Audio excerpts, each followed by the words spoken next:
মাক যদি কমে মোৰ চুলিখিনি মোক দীঘল কৰি দিব লাগে দাদাই মোক কৈছে মই কৈ দিম মোৰ বৰ দাদাটোৱে কৈছে অ' মা মোক কথাটো শুনাচোন এয়া মোৰ ন দাদাই কৈছে কি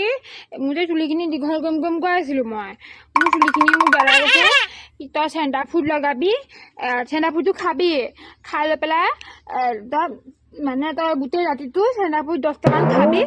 খাই লৈ পেলাই ৰাতি তই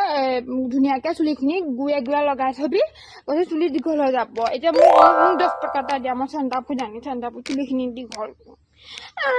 দিব লাগিব মোক দিব লাগিব মই পইচা দিবা নিদিয়া মই নাজানো মুঠতে মোৰ চুলিখিনি ইমান টুটি মোৰ লগৰকেইজনী তুলি ইমান দীঘল আছে নহ'ব মোক পইচা দিব লাগে নহ'ব মোক দিব ইমান মোৰ চুলিখিনি মোক দীঘল কেতিয়া হ'ব মই কৈ দিছোঁ কিন্তু এইবাৰ মোক দেউতা চুলি কাটি যাবলৈ নোৱাৰে চিলনীলৈ লৈ যাবলৈ নোৱাৰে মই দেউতাৰ লগত নাযাওঁ গৈ থাকিল বুলিয়ে গৈ থাকিল বুলি মোক চুলি বাব নোৱাৰি নেকি মোৰ লগৰ ছোৱালী কোবা ইমান দীঘল চুলি কোবা একেবাৰে দীঘল মই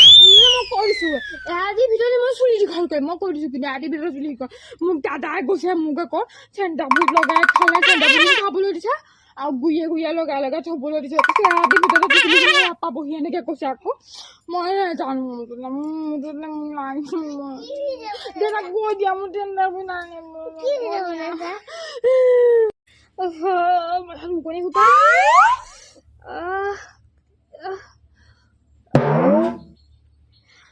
নহয় আনিব দিব লাগিব নহ'লে মই আজি বহুত মই কৈছোঁ লাগিব মোক লাগিব বুলি কৈছোঁ লাগিব মই কৈছোঁ মই লাগিব